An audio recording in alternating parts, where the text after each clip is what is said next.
जय हिंद। नमस्कार साथियों, आप सभी लोगों का मोस्ट वेलकम है आज के इस नए क्लास में।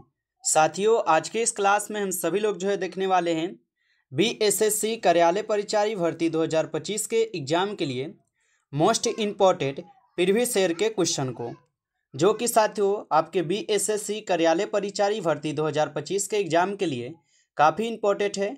तो आप सभी लोग जो इस क्लास को बिल्कुल अच्छी तरीके से लास्ट तक देखिएगा और इस क्लास में दिए जाने वाले सभी प्रश्नों को साथियों अच्छी तरीके से ज़रूर याद कर लीजिएगा, जिससे कि आप लोग अपने एग्जाम में सभी क्वेश्चन को आसानी तरीके से बना पाएंगे। तो चलिए साथियों, क्लास को स्टार्ट करते हैं। उनसे पहले यदि आप इस चैनल पर पहली बार जुड़े हैं तो आप जो इस चैनल को साथियों सब्सक्राइब कर लीजिए और सब्सक्राइब करके आप ऑल नोटिफिकेशन को ज़रूर ऑल पे दबा लीजिए, जिससे कि जब भी क्लास स्टार्ट हो सबसे पहले क्लास का नोटिफिकेशन आपके पास पहुंच सके। तो आप इस चैनल को सब्सक्राइब कर लीजिए, साथ ही साथ आप जो इस क्लास को लाइक जरूर कर लीजिएगा। तो चलिए साथियों, क्लास को स्टार्ट करते हैं और देखिएगा क्वेश्चन क्या दिया गया है। क्वेश्चन दिया गया है साथियों कि विश्व का सबसे बड़ा महाद्वीप जो है ना कौन सा हो जाएगा। साथियों, ये सभी क्वेश्चन बिल्कुल इंपॉर्टेंट और सिलेक्टेड क्वेश्चन लिए गए हैं, जिससे कि आपके पेपर में साथियों 100% यहाँ से क्वेश्चन आपको देखने को मिलेंगे। तो अच्छे से आप इन प्रश्न को जरूर याद कर लीजिएगा और बताइए साथियों कि विश्व का सबसे बड़ा महाद्वीप जो है ना कौन सा हो जाएगा। तो यहाँ पे इस क्वेश्चन का आप लोग सही जवाब ऑप्शन सी कीजिएगा, एशिया। एशिया जो ये विश्व का सबसे बड़ा महाद्वीप हो जाएंगे, याद रखिएगा। अगला प्रश्न देखिए साथियों, क्वेश्चन है कि मुंडा विद्रोह किस समयावधि में हुआ था। तो मुंडा विद्रोह जो ये किस समय अवधि में हुआ था। तो याद रखिएगा आप सभी लोग, मुंडा विद्रोह जो है यह 1895 से लेकर 1900 ईस्वी के बीच में होते हैं। तो ऑप्शन यहाँ पे आप लोग का जो है बी इस क्वेश्चन का यहाँ पे आप लोग का सही जवाब हो जाएंगे, 1895 से 1900। अगला प्रश्न है साथियों कि गारो पहाड़ी किस राज्य में अवस्थित है। तो गारो पहाड़ी जो ये किस राज्य में अवस्थित हो जाएंगे। तो यह आपके मेघालय राज्य में है। ऑप्शन सी इस क्वेश्चन का आप लोग का सही जवाब है, मेघालय राज्य में। अगला प्रश्न देखिए साथियों, क्वेश्चन दिया गया है कि भारत के प्रथम उपराष्ट्रपति कौन थे। चलिए बताइए आप सभी लोग कि भारत के प्रथम उपराष्ट्रपति कौन थे। तो भारत के प्रथम उपराष्ट्रपति थे doctor Sarvepalli Radhakrishnan. Option B इस क्वेश्चन का सही जवाब है आप लोग का, भारत के प्रथम उपराष्ट्रपति थे। और साथियों आप लोग कमेंट करके बताइए कि भारत के प्रथम राष्ट्रपति कौन थे, आप लोग कमेंट कीजिएगा। अगला प्रश्न है आप लोग का, राष्ट्रीय रोजगार कार्यक्रम मनरेगा का आरंभ कब हुआ था। तो राष्ट्रीय रोजगार कार्यक्रम मनरेगा का आरंभ जो है कब हुआ था। तो साथियों याद रखिएगा, राष्ट्रीय रोजगार कार्यक्रम मनरेगा का जो आरंभ है यह 2005 में होता है। तो ऑप्शन बी इस क्वेश्चन का आप लोग का सही जवाब है, 2005 में। अगला प्रश्न देखिएगा साथियों, क्वेश्चन दिया गया है कि गृह क्रांति जिसको भूरी क्रांति बोलते हैं, तो गृह क्रांति जो है ये किससे संबंधित है। तो गृह क्रांति जो है यह आपके उर्वरक उत्पादन से संबंधित है। तो ऑप्शन सी आपका सही जवाब है, उर्वरक उत्पादन से। अगला प्रश्न साथियों यहाँ पे, बिहार का कौन सा जिला सर्वाधिक, एक मिनट साथियों, बताइए कि बिहार का कौन सा जिला सर्वाधिक वर्षा जो है ना प्राप्त करता है। तो बिहार का कौन सा जिला सर्वाधिक वर्षा प्राप्त करता है। तो याद रखिएगा किशनगंज। किशनगंज जो है ये बिहार का ऐसा जिला है जो सर्वाधिक वर्षा प्राप्त करता है। अगला प्रश्न आता है आप लोग का कि लोकसभा के लिए बिहार से कितने सदस्य चुनकर आते हैं। साथियों ये सभी क्वेश्चन काफ़ी इंपॉर्टेंट और वीवीआई सेलेक्टेड क्वेश्चन है, जिससे कि आपके पेपर में साथियों 100% यहाँ से क्वेश्चन आपको देखने को मिलेंगे। अच्छे से आप इन प्रश्न को याद कर लीजिएगा और बताइए साथियों कि लोकसभा के लिए बिहार से कितने सदस्य जो है ना चुनकर आते हैं। तो याद रखिएगा आप सभी लोग, कुल 40 सदस्य। ऑप्शन सी सही जवाब है, 40 सदस्य। अगला प्रश्न आता है, दिलवारा का जैन मंदिर जो है कहाँ पर अवस्थित है। बताइए आप लोग कि दिलवारा का जो जैन मंदिर है ये कहाँ पर अवस्थित है। तो दिलवारा का जैन मंदिर साथियों कहाँ पर हो जाएंगे। तो इस क्वेश्चन का यहाँ पे आप लोग सही जवाब ऑप्शन सी कीजिएगा, राजस्थान में। ऑप्शन सी सही जवाब है, राजस्थान। अगला प्रश्न आता है, निम्नलिखित में से कौन द्विक्षारीय अम्ल जो है ना हो जाएगा। चलिए बताइए साथियों, निम्नलिखित में से कौन द्विक्षारीय अम्ल हो जाएगा। तो याद रखिएगा आप सभी लोग, द्विक्षारीय अम्ल हो जाएंगे H2SO4।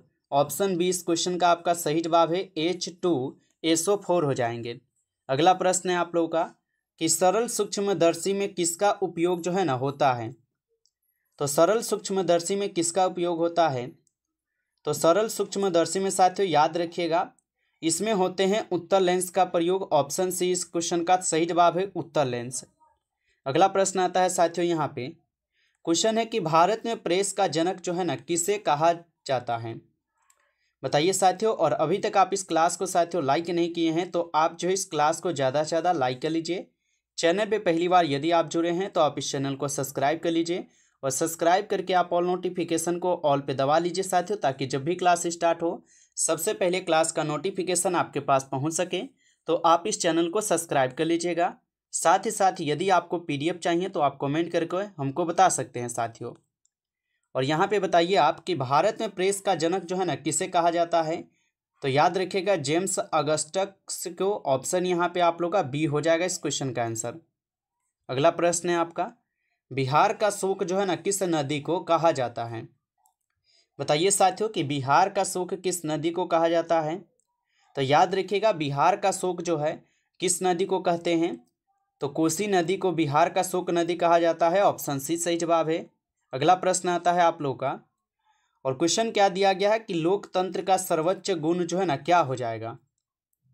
तो लोकतंत्र का सर्वोच्च यहाँ पे गुण क्या हो जाएगा, तो याद रखिएगा आप सभी लोग, लोकतंत्र का सर्वोच्च गुण हो जाएंगे आपके नागरिकों की गणिमा में वृद्धि। ऑप्शन यहाँ पे आप लोग का 20 क्वेश्चन का सही जवाब है यहाँ पे।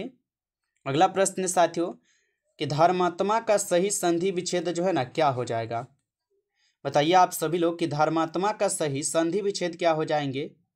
तो धर्म जोड़ आत्मा जो है ये धर्मात्मा का आपका सही संधि विच्छेद है। ऑप्शन बी आपका सही जवाब है। अगला प्रश्न आता है कि समास में कुल कितने पद हैं, बताइए साथियों कि समास में कुल कितने पद हैं। तो याद रखिएगा आप सभी लोग समास में कुल आपके 2 पद हो जाएंगे।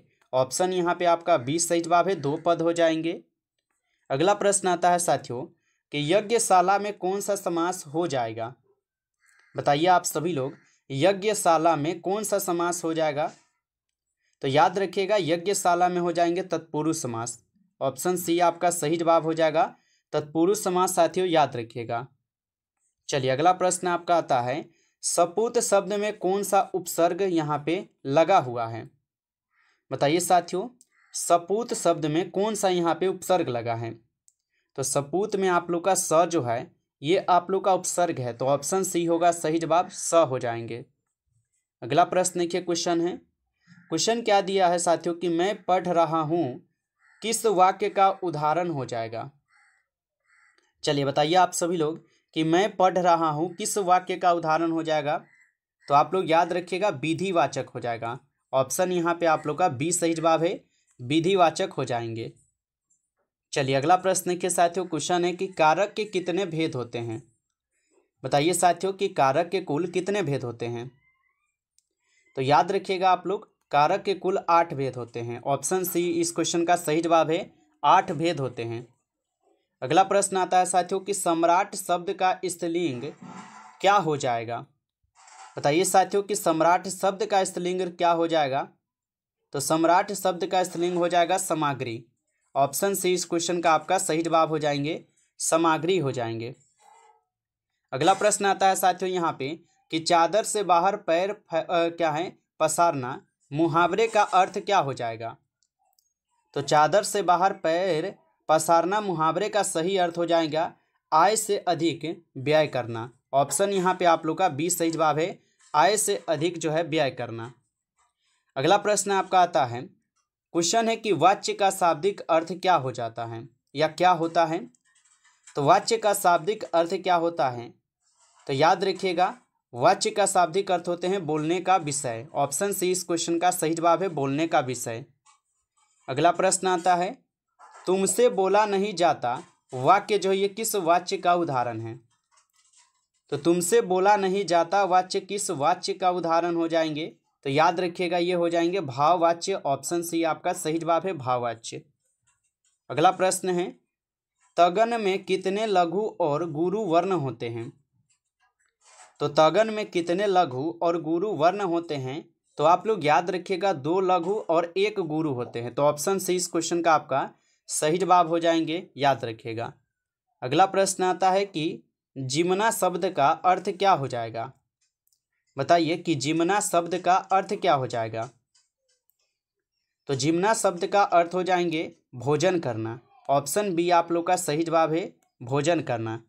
अगला प्रश्न है साथियों, निम्नलिखित में से कौन सा शब्द जो है ये पुल्लिंग हो जाएगा।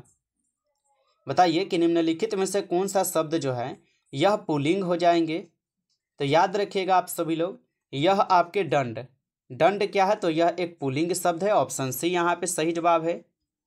अगला प्रश्न आता है कि नीर का निर्माण फिर किसकी आत्मकथा है।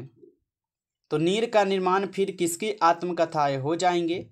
तो आप सभी लोग याद रखिएगा, हरिवंश राय बच्चन के हो जाएंगे। ऑप्शन बी आपका सही जवाब हो जाएगा, हरिवंश राय बच्चन के। अगला प्रश्न है आप लोगों का, और क्वेश्चन है कि सरोज, पंकज, अरविंद ये सभी शब्द के पर्यायवाची हैं। तो सरोज, पंकज, अरविंद ये सभी किस शब्द के पर्यायवाची हो जाएंगे। तो याद रखिएगा, कमल शब्द के पर्यायवाची है। ऑप्शन सी सही जवाब है। नमस्कार साथियों, इस क्लास में कुल आपके 30 क्वेश्चन थे, जो कि काफ़ी इंपॉर्टेंट और सिलेक्टेड क्वेश्चन थे। ये सभी क्वेश्चन आपके एग्जाम के लिए। साथियों, यदि आपको ये क्लास अच्छा लगा हो तो आप इस क्लास को जो है ज़्यादा से ज़्यादा लाइक कर लीजिएगा। चैनल पे पहली बार यदि आप जुड़े हैं तो आप इस चैनल को सब्सक्राइब कर लीजिए। सब्सक्राइब करके आप ऑल नोटिफिकेशन को ऑल पे दबा लीजिएगा, ताकि जब भी क्लास स्टार्ट हो सबसे पहले क्लास का नोटिफिकेशन आपके पास पहुँच सके। तो आप इस चैनल को सब्सक्राइब कर लीजिएगा। यदि आपको PDF चाहिए तो आप कमेंट करके हमको बता सकते हैं। चलिए फिर मिलते हैं आपसे एक नई टॉपिक के साथ नेक्स्ट क्लास में। तब तक के लिए जय हिंद, जय भारत।